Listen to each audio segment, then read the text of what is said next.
game number 5 and playing on the blue side for Team Fire is 3-time world's participant 5 if you count the analyst desk. It's Doublelift. I like it. En la otra esquina, representando a un jugador de China, un jugador con complejo de Godby.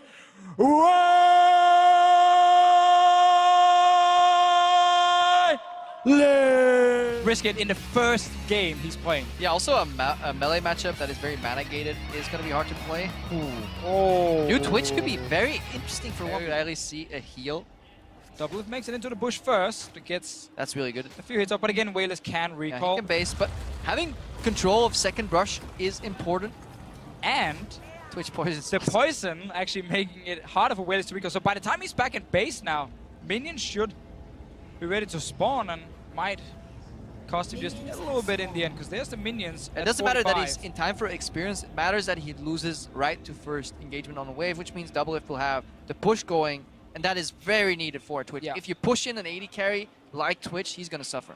And one of the big things, especially when one guy is slightly behind on how fast they make it to the middle, is if you can make it into the second brush, like the enemy's brush, it's so easy for you to like weave in and get like again that green phallus gives extra auto attack on them, making it much harder for them. Chain first from We1less does deal a lot of damage if you get the second proc. It works if you're behind, because you know this 80 carry is going to kind of start walk up on you. Like right there, but Doublelift still had to push. Notice how he did. Once he's 1 minion ahead, he knows he can actually go for little trades in between as well. That's strong from Doublelift. Yeah, what Doublelift also can do in this matchup, now that it's against an AP champion, is go Hexstring, Of course. which is so huge with Hexstringer, Barrier, Exhaust. Like, there's so many defensive tools against like a lot of burst from another champion, making it much easier for him to win trades. But that's obviously in 1300, 1400 gold. Yeah, we're also about to witness the main weakness of a LeBlanc pick is CSing on a turret. Really hard to do so if you're not having access to continuous mana pool. Yeah, we talked about how the tower works with the caster minions. With the melee minions, it's actually even more annoying because the tower will deal about 50% damage on the melee minions. So if you don't hit it at all, the tower will just take it down on the second shot, and there's really nothing you can do against it. We1less went for a W that lasted a minion at the same time and hit Doublelift, but his E missed, which gives Doublelift the preferential trade. He needs to keep this wave position like this, though. He's waiting for the minion, the relic to spawn. He gets it. These guys obviously have practiced a metric ton of games, so they know exactly when this relic comes out. Yeah, LeBlanc will keep missing CS on the tower 100%.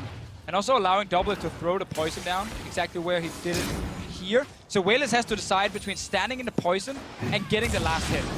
But Doublelift just took a power shot there. That's the problem. This poison will continuously give you tower aggro the second you step forward, because Doublelift was setting up to punish We1less when he went for a CS, but the tower triggered a lot earlier than he expected. And this was huge because Doublelift instantly used Exhaust. We1less kept his. He went for like a bait all in, where he goes for the summoner spell, jumps instantly back, and now, because he has Distortion, he can close the gap again with Exhaust. He can go for a fake base into Q. Oh, he tried to. Because the chain is down. If he use the sweeper. There we go.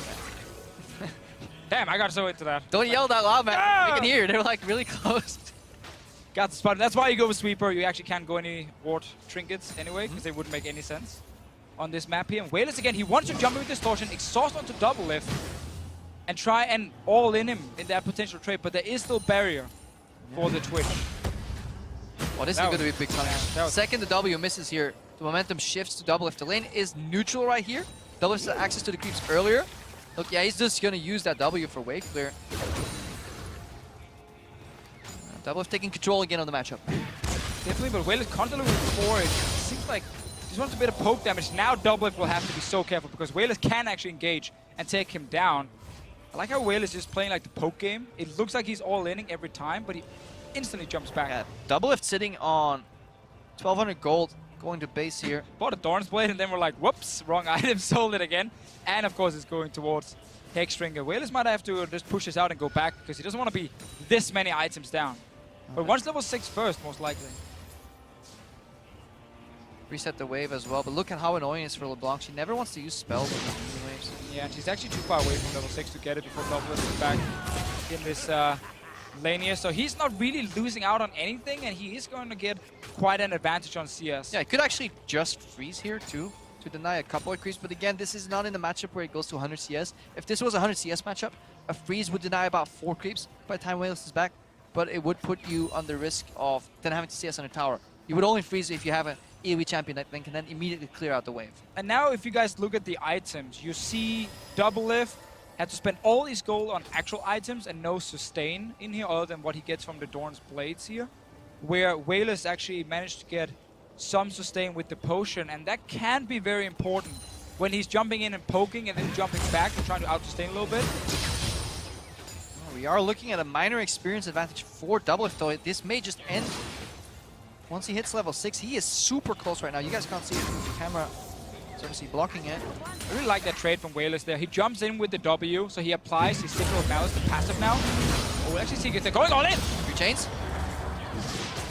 He can go for it, just go for it, man. One more hit. Almost too easy in the end. As soon as he got level 6, Yeah. jumps in. We hype it up. Minion wave positioning, Hex Drinker timings. Didn't matter at all. The level 6 from Twitch Oh, he knows. is a great tool in team fights.